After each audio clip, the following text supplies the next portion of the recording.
생각보다 우리나라에 강한 태풍이 불어와 전국 곳곳에 피해가 계속 발생하고 있습니다.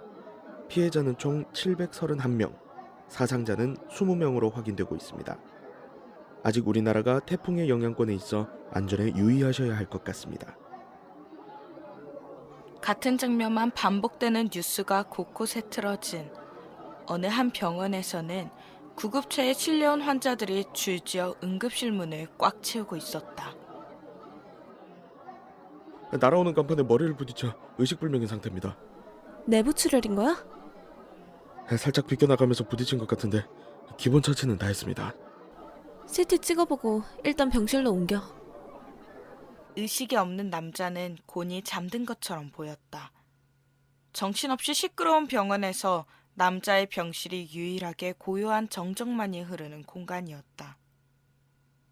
상태를 파악하던 교수는 심각한 듯 인상을 찌푸렸고 펠로우는 쭈뼛거리며 교수에게 다가가 말했다. 저 검사 결과 나왔습니다, 교수님. 어떻게 나왔어? 뇌출혈 의심되는 것으로 나왔습니다. 가족은? 네, 지금 연락 다 했고 배우자분 오신다고 합니다. 수술 동의하셨습니다. 뇌출혈 판정을 받아 심각한 상황이 남자 앞에 놓여 있었지만 무표정으로 누워있는 남자는 마치 밀려있던 잠들을 몰아서 푹 자는 것처럼 보였다. 마치 깊은 꿈에 빠져 헤어나오지 못하는 것처럼.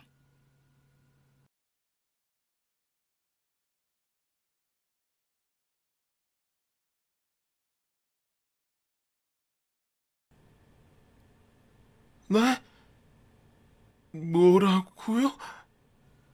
아무것도 없는 흰색의 텅 빈 배경에 두 사람이 서 있었다. 한 명은 병원에서 뇌출혈 판정을 받은 남자. 또 다른 한 명은 검은색 후드에 가려져 얼굴이 잘 보이지 않는 여자였다. 뇌출혈 판정을 받은 사람은 경계심이 가득한 표정으로 검은색이 여자를 바라보고 있었고 이런 상황이 익숙한 듯 여자는 뒷짐을 지며 말했다. 지금 이상하게 이해하기 힘들 거라는 거 충분히 이해해. 아니 지금 이해가 중요한 게 아니잖아요. 네가 이해를 못하니까 수긍을 하지 않는 거고 그러니까 이렇게 화내는 것 아니야? 안 그래? 당신 나랑 지금 장난해? 급기야 남자는 주먹을 꽉 쥔 채 여자를 째려보기 시작했다. 하지만 여자는 이런 상황이 우습다는 듯이 픽 하고 웃었다. 이게 장난 같았으면 좋겠어? 장난 아니라고 하면 어떻게 할 건데? 날 죽이기라도 한단 건가? 여자의 반응에 남자의 꽉 쥔 손이 떨리기 시작했다. 시선을 가만히 두지 못한 채 조심스럽게 여자에게 물었다. 저 진짜로 죽은 건가요? 모르지. 하지만 여기까지 온 걸 보면 죽기 직전의 상태라고 볼 수 있지. 그러니까 마음의 준비 잘 해둬. 진짜로. 야, 여자는 어이가 없다는 듯이 남자를 쳐다보았다. 여자는 팔짱을 낀 채로 남자의 주위를 맴돌기 시작했다. 사실 넌 이 상황을 원하고 있던 것 아니야? 그게 무슨 말씀이신지. 평생 네가 원하던 순간이 찾아온 것 아니냐고. 당신 진짜.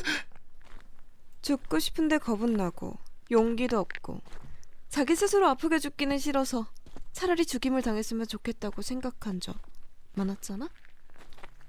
여자의 말에 발끈하며 남자는 눈을 부릅뜨고 위협적으로 말했다.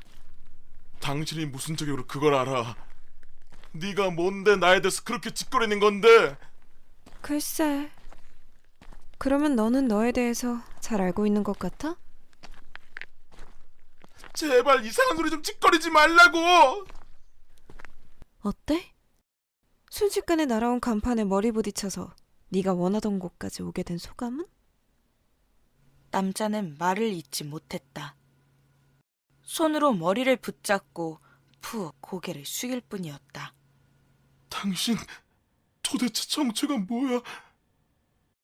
본인이 본인 스스로 잘 알기 전까지 나에 대한 질문은 하지 않기로 하지. 지금 자기 자신도 잘 모르는데 남에 대해서 그렇게 관심을 가져야 하나? 됐어요. 남자는 포기한 듯 말을 말아버렸다. 여자는 흥미로운 듯 남자를 바라보았고 남자는 애써 무시하려는 듯 여자의 반대편으로 걸어가기 시작했다. 그쪽은 길이 없어. 뭐?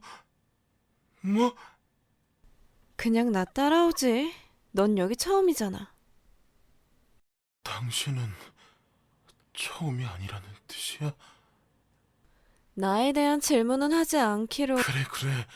앞장서. 따라가지. 그래. 처음부터 그냥 수긍하고 이렇게 지내겠으면 너도 편하고 나도 편하고 얼마나 평화로워. 조용히 해. 참고 있는 거니까. 호, 무서운 사람이구만.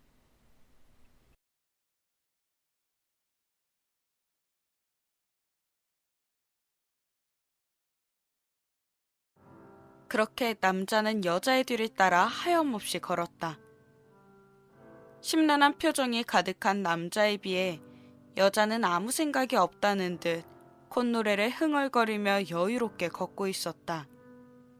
아무것도 없는 흰색의 텅 빈 배경을 바라보던 남자의 얼굴이 조금씩 사색이 되어갈 때쯤 저 멀리서 녹색을 띠고 있는 형태가 보였다. 드디어 보이네. 뭐가 보인다는 거야? 저기 초록색 보여? 뭐? 그냥 빨리 눈앞에서 보는 게 낫겠다. 빨리 따라와. 급기야 여자는 달리기 시작했고 남자는 벙찐 표정으로 여자의 뒤를 쫓기 바빴다. 점점 가까워지니 녹색을 띠고 있는 형태는 정원이라는 것을 알 수 있었다. 그렇게 작지도 크지도 않은 규모의 정원에는 노란색 꽃들이 가득했다. 정원의 형태가 미로처럼 보였지만 그렇게 복잡하지는 않았다. 다만 끝부분이 깔끔하게 마무리되지 않고 애매하게 남은 정원이 남자의 신경을 살짝 거슬리게 했다. 이 정원이 뭘 뜻하는지 알아? 굳이 내가 알아야 하나? 이 정원이 네가 살아온 인생을 대신 표현해준 거야, 멍청아. 굳이 내가 알아야 한다니? 이제 안 사실인데 굳이 멍청이라고 해야 하나? 그렇게 무기력하고 관심이 없어서야 되겠어? 그래, 내가 잘못했다고 치자. 치자가 아니라 했거든. 남자는 어이가 없다는 듯이 여자를 쳐다보았고 여자는 잔뜩 핀 노란색 꽃을 조심스럽게 만지며 남자에게 물었다. 이 꽃은 너를 표현한 거야? 정원에는 여러 가지 다양한 색깔과 종류의 꽃들이 피어나는데 그 중에서 제일 많이 피어난 꽃이 너와 거의 같다고 말할 수 있지. 제일 많이 피어난 꽃? 이 노란 꽃이 제일 많이 피었네. 꽃 이름 뭔지 알아? 민들레는 아닌 것 같고. 노란 꽃은 다 민들레로 보이는 거야? 모르니까 그렇지. 한심하다 한심해. 뭐라고? 이 꽃은 복수초야. 복수초? 원 안 줬던 사람 있어? 복수라도 계속하고 싶었나 보지? 뭐라고? 그런 사람 없어. 농담이야. 복수초 꽃말이 복수도 아니고 설마 진짜로 믿으려고 했던 건 아니지? 꽃말이 뭔데? 슬픈 추억. 슬픈 추억. 예상외로 아픈 사연을 많이 가진 사람이었구나, 너도. 예상외로라니. 날 뭘로 본... 하긴 아픈 사연을 가지고 있지 않는 사람이 어디 있겠어? 슬픈 추억이 아픈 사연으로 연결되는 건가? 다 똑같이 힘든 일이라고 생각해 나는. 왜 그걸 힘든 일이라고 생각하는 거지? 그걸 감당하지 못하는 순간들이 살아가면서 한 번씩 찾아오지 않나? 그래서 힘들다고 생각하는 거고, 그래서 상처받고 아파하는 거잖아. 그래서 슬퍼지는 거고, 그 슬픔이 지나면서 추억으로 남겨졌던 거지. 너에게는. 그렇게 해석이 될 수도 있겠군. 너는 좀 다른가? 하긴 지금 상황에서는 뭐가 중요하겠어? 곧 죽을 것이란 사실이 중요한 거지? 이봐! 아, 죽을지 안 죽을지는 아직 정해지지 않았으니 너무 기대하지는 말고.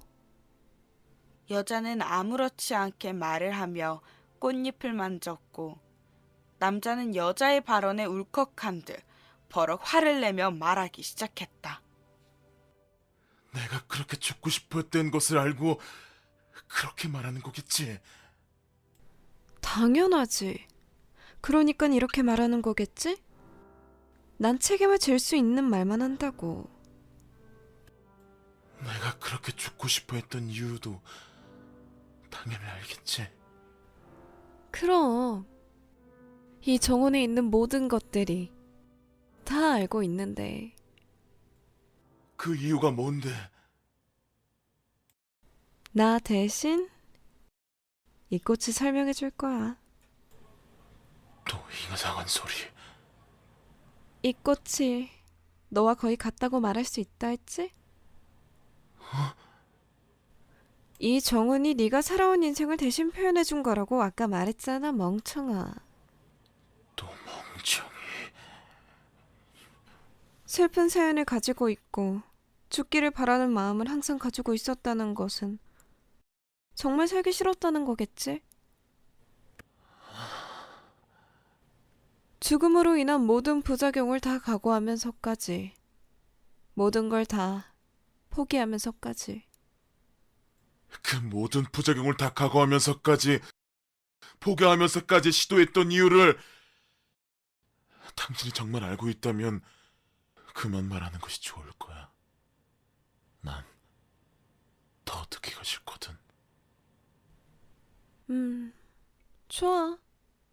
흔한 이야기인 것 같지만 각자의 사연이 다른 법이니까 뭐. 됐고, 그냥 빨리 이 정은 좀 벗어나면 안 될까? 그렇게까지 벗어나고 싶은 거야? 현실을 도피해봤자 의미 없는 거 잘 알잖아. 여기가 현실도 아니고 뭐.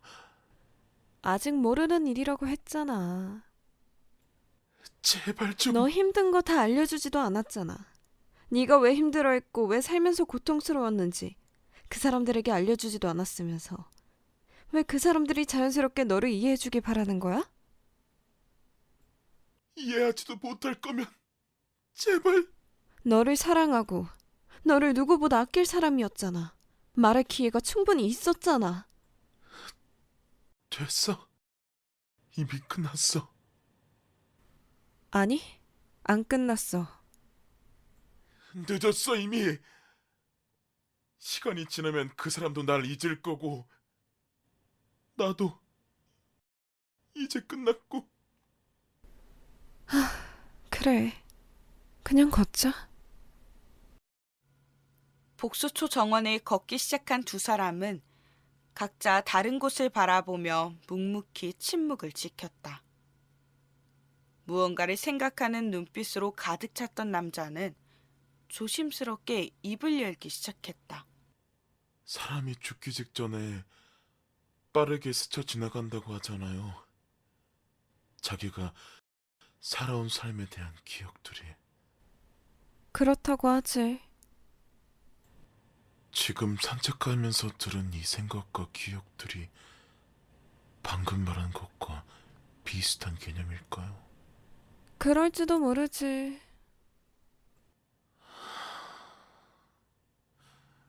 남자는 처음으로 깊은 한숨을 내쉬었다. 잠시 걸음을 멈춰 아래를 가만히 바라보더니 벌벌 떨리는 손을 애써 움켜쥐었다. 너무 힘들었어요. 사는 게. 시간이 지나면 조금은 나아지지 않을까. 어떻게든 버티다 보면 살아가는 의미가 생기지 않을까 싶었어요. 그랬구나. 동생이 예전에 많이 아팠어요. 제가 열심히 돌봐주면서 꼭 이사되고 치료해주겠다고 약속했는데 약속했는데? 결국 끝까지 지켜주지 못했어요. 그 죄책감 때문에 평생 마음의 짐을 짊어지고 살겠다고 했는데 언제부턴가 스스로 비겁하게 계속 도망가려고 하더라고요. 잊고 싶어서 별짓도 다 했었고. 아픈 기억은 원래 다 잊어버리고 싶어 하지 않나? 그래도 남자의 말을 듣던 여자는 남자를 바라보며 뒷짐을 지고 고개를 갸웃거렸다. 그걸 왜 비겁하다고 생각했는지 더 궁금해지는데? 끝까지 지켜주지 못한 그 죄책감은 남아있다고 하자. 그 마음의 짐을 평생 짊어지면서 살아가는 네가 우울증에 스트레스에 병을 달고 살아간다고 쳐. 그런데 지금까지 네가 보기에 네가 사람 사는 것처럼 살았던 것 같아? 약물 중독의 게임에 그게 사람 사는 것처럼 생각하냐고. 네가 마음의 짐을 짊어지면서 살아간다는 게 어떤 건지 알고서 그렇게 말하는 거야? 네가 그렇게 말할 자격은 있어? 나도 혼자 버티면서 얼마나 죽고 싶었는지 아냐고! 진짜 네가 동생을 지키지 못한 죄책감 때문에 그 마음의 짐을 평생 짊어지면서 살아가고 싶으면 너 주위에 있는 사람들부터 먼저 지켜. 너 죽고 싶어질 정도로 망가질 동안 너를 죽지 않도록 지켜준 사람들이잖아.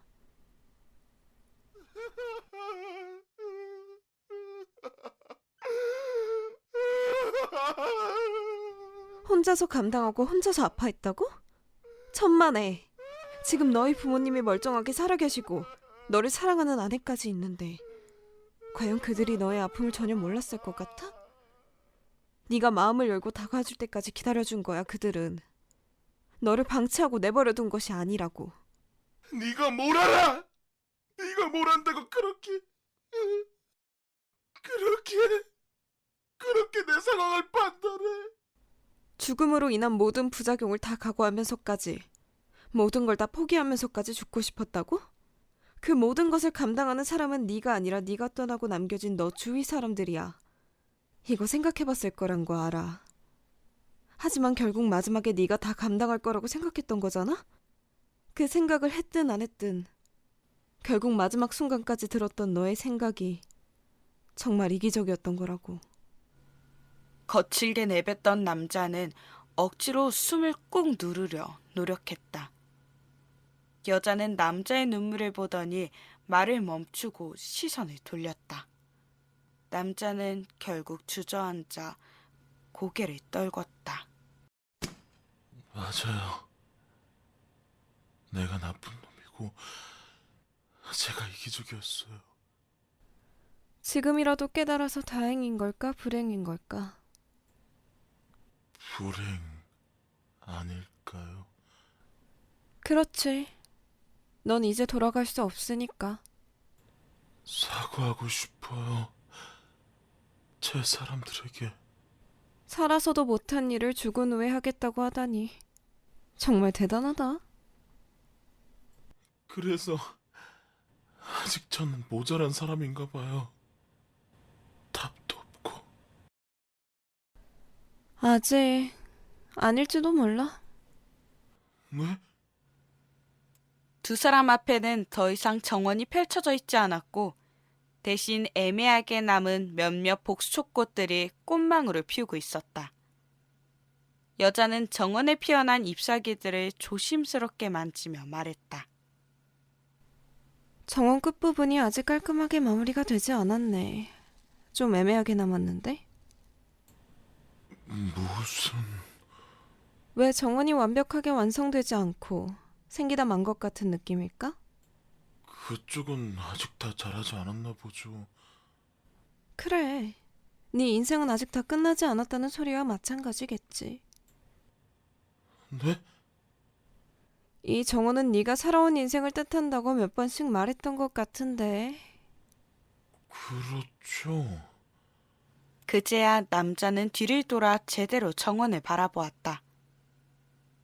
애매하게 남아있는 끝부분을 바라보던 남자의 뒤로 여자는 정원 밖을 나오며 말했다. 이 정원은 아직 완성되지 않았어. 그렇다면... 그리고 이 정원을 충분히 네가 바꿀 수 있어. 바꿀 수 있다고요? 이 정원의 주인은 너니까 충분히 정원을 더 넓힐 수 있고 다른 꽃을 심을 수 있으니까. 저... 아직 살아있는 거요? 그러면... 늦지 않았어. 충분히 가능해. 남자는 믿기지 않는 표정을 지었다. 여자는 살짝 미소를 띠며 남자에게 말했다. 나랑 이 정원을 산책한 것이 헛되이 되지 않았으면 좋겠네. 감사합니다. 최대한 많은 시간이 흐른 후에 이 정원이 완벽하게 완성이 된다면 그때 다시 보자. 네.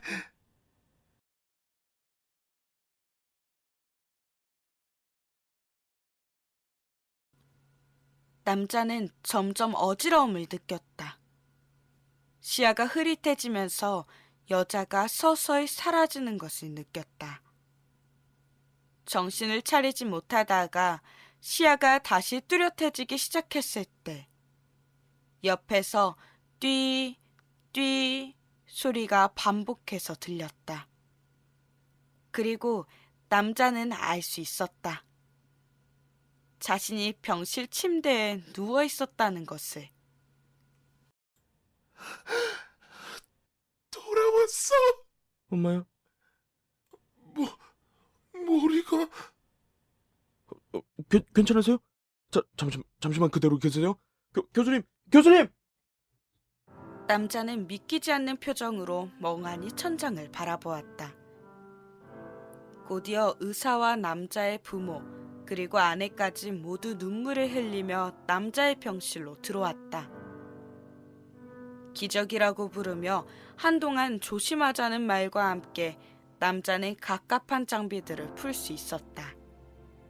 생각보다 규모가 컸던 태풍이 지나가고 맑은 날씨가 오면서 남자의 얼굴 쪽으로 햇살이 눈부시게 비쳤다. 그런 햇빛을 거부하지 않고 바라보며 꿈인지 아닌지 헷갈리는 여자와의 대화를 곱씹으며 되새겼다.